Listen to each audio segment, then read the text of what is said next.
Fire and brimstone, forked-tongued overseers, tortured souls screaming out for all eternity. That's Dante's vision of hell, later adopted by mainstream Christian thought. This concept also shapes how Dungeons & Dragons portrays its 9 hells, right down to the fact that there are 9 concentric layers of hell at all. The one thing that D&D doesn't copy from the Abrahamic vision of hell is perhaps one of its most significant features, in that it's a really miserable place to be. Because I would argue that the 9 hells of D&D are an absolutely fine afterlife, as afterlives go, for a decently large subset of people.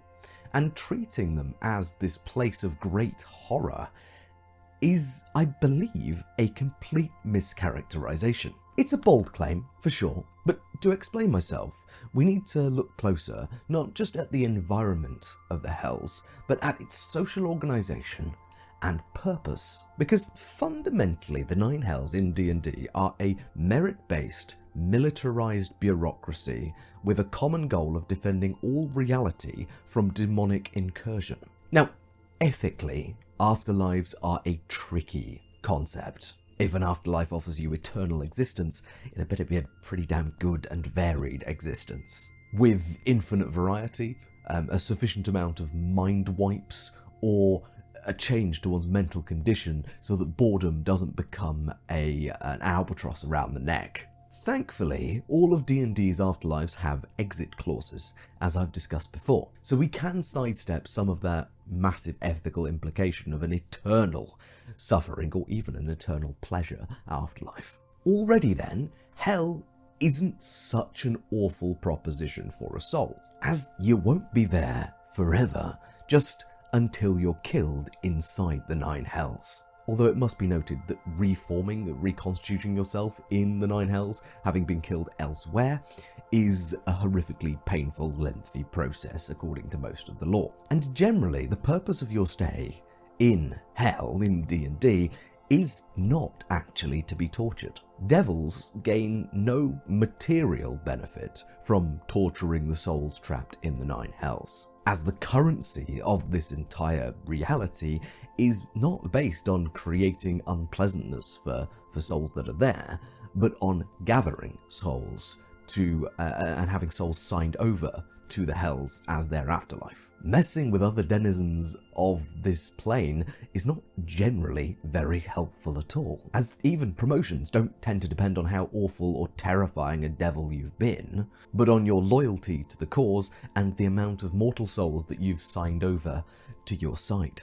In essence then, hell is a massive pyramid scheme, where new entrants gain rewards by enticing even newer members underneath them. The reason that Ponzi schemes fall apart, among many reasons of course, but a key one is the mathematical reality that sooner or later, and very quickly in fact, any recruitment rate of 2 or more will balloon to encompass an entire population in very few iterations. At which point, there's no new people in the world to recruit, and the bottom just falls out, just mathematically. Realistically, these schemes fail far, far earlier than their mathematical limit of the entire population of a world, because not everyone in the world wants to work in the same scheme for the same company, and there's only a certain number of scammable people in any given population, for any given scam, of course. How the devils get around these issues is clever. First, their recruitment pool is not limited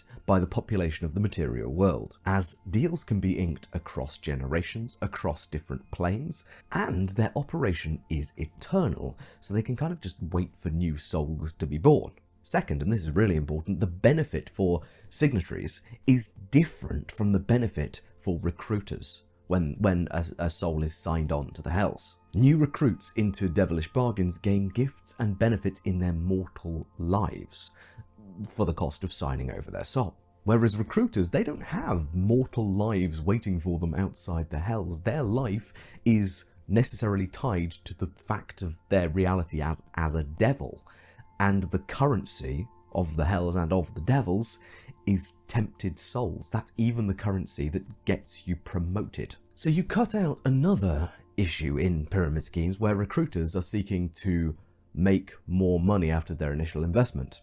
And recruited people are seeking to use an initial investment to make more money.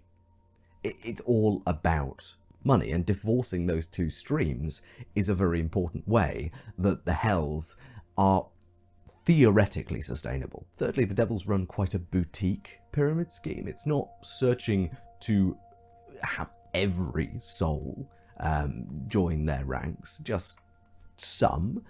And the barriers for promotion are quite low, really. It is often said in the lore that the first promotion that a devil gets is for their first temptation. Add to that there is a way out of this pyramid scheme as well, meaning that people in the upper echelons are potentially going to get destroyed by demonic incursions into hell, or by adventurers roaming the plane, or they're going to get demoted for bad conduct.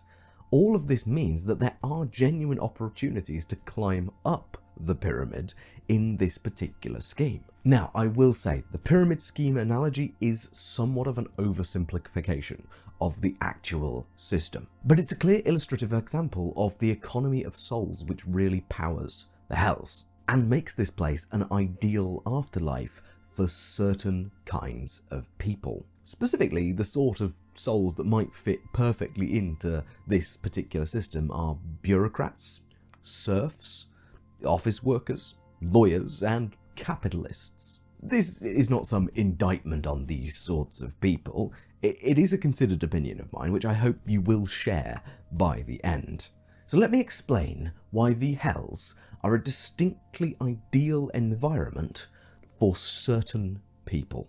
Arriving in the nine hells, a soul is transfigured into a lemure, a wretched, weak devil with very little going for it. Each lemure is beholden to the devil that corrupted its soul, who in turn report to senior devils all the way up to archdevils, the rulers of the circles of hell, who report to Asmodeus. If your soul wasn't corrupted and you've just ended up here because your alignment was lawful evil, you'll still be reborn as a lemure, but with no direct connections except the fact that you're still the property of the lord of whatever circle of hell you ended up in. From here, there is a clear path to progress. If you survive adventurer or demonic incursions long enough to gain control over a soul, or please your superiors enough with your devilish service, you can be earmarked for promotion to the next step of devilish power, a full body transfiguration into a higher CR devil, which is in some of the lore said to be an extremely painful process, but you know, it's a promotion.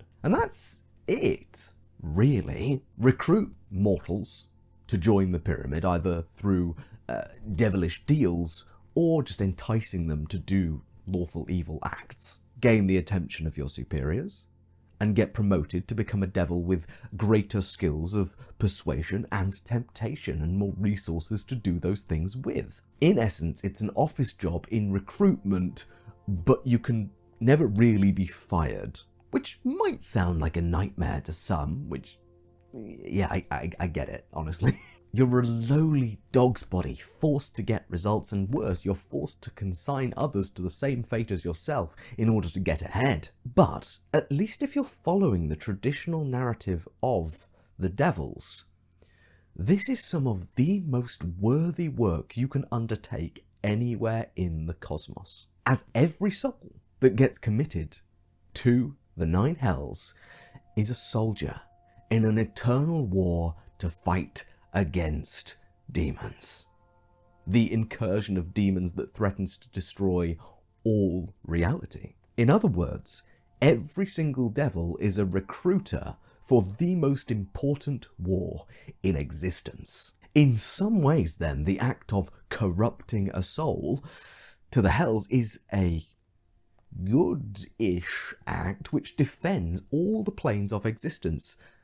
And maybe devils should be playing off that fact when coercing their victims. Going after soldiers, paladins, or people with some sense of responsibility or duty and something to protect seems a very rewarding strategy. Why did I say that bureaucrats, serfs, office workers, lawyers, and capitalists would thrive in the hells? It's still not a moral judgment on all of these lifestyles, just some of them. The thing is, for anyone who's used to being a part, a cog in the machine, or subservient to authority, this hellish afterlife is very much just a continuation of life, except with some added perks. A serf, for instance, might be genuinely surprised and elated at the fairly genuine and reasonable opportunities for betterment of one's position, and a bureaucrat or lawyer would function excellently, operating within the strict legal limitations of devilish law.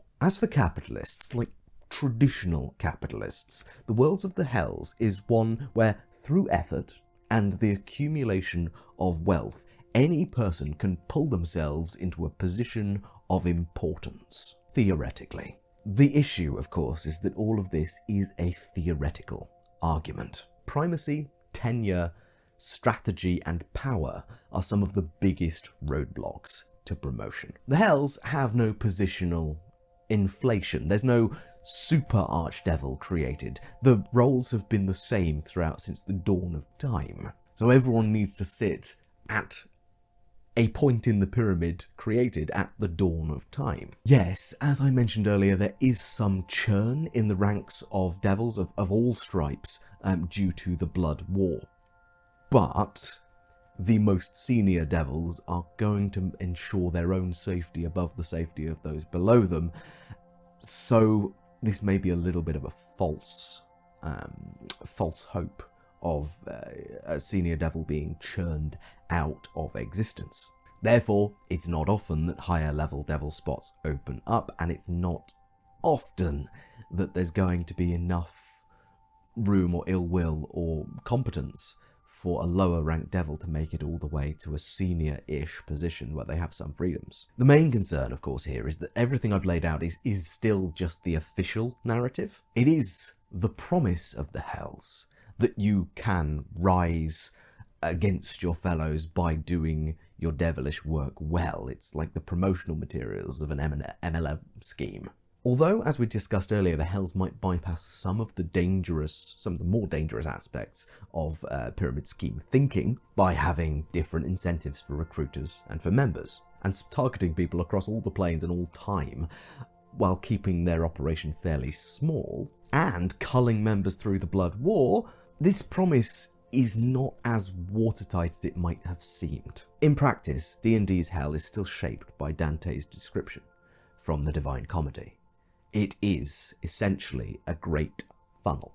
An inverted funnel is, of course, a pyramid, but it's not just a pyramid in terms of promotion. There's also an apex of authority. Fundamentally, the most senior devil in existence holds dominion over all, more so than any monarchical relationship in the real world, or in the fantasy world. In theory, in our world, a social revolution can build from even the lowest classes. With enough force of numbers, will, strategy, and resources, a group of humans from any social class can feasibly show up and overthrow those on top of their respective authority pyramid. Because fundamentally, we're all the same in our shape, our form, our very being, and the intellect available to us. Yes, trained knights can utilise arms and armaments better than common folk, usually, but all weapons and armours are designed for humanoid use,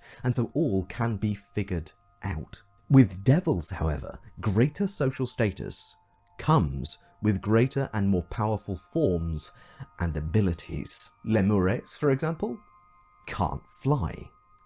And imps can't wield most large weapons because of their tiny size. Furthermore, there's the problem of contracts. Barring the exploitation of careless wordings, indentured lesser devils simply cannot act against their masters by the devilish law that rules their entire world. Souls sworn to the service of an archdevil are bound far more closely in their even the restrictions of their actions, than souls bound to a monarch of a kingdom or a head of a faith. And this is the trap of the hells. Signing your soul into a bureaucratic war-fighting machine,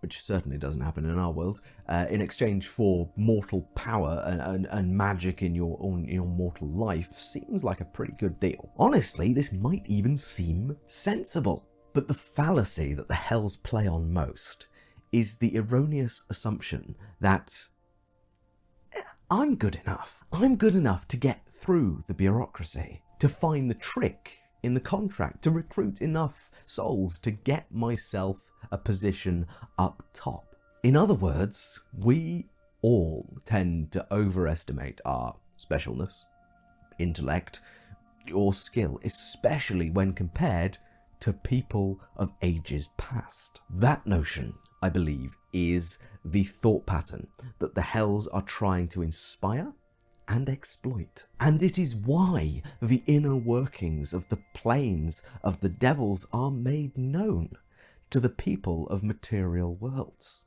It's propaganda. It's selling forth a potential path to freedom, even in death, while getting power along the way. It's why devils are clearly and obviously more terrifying and more powerful and more beefy in their form, depending on how senior they are. No one wants to be an imp in the hells when they die, or lent out to fledgling warlocks to serve the purposes of some dark master forever.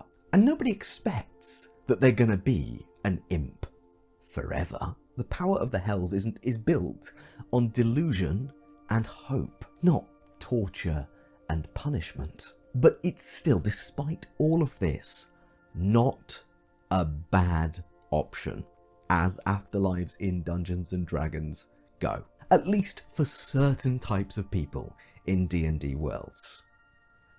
And perhaps for hubris-filled adventurers too. I hope you enjoyed that little discussion. If you want more on afterlives generally in D&D, I have another video on that sort of subject that might serve as a good companion to this one.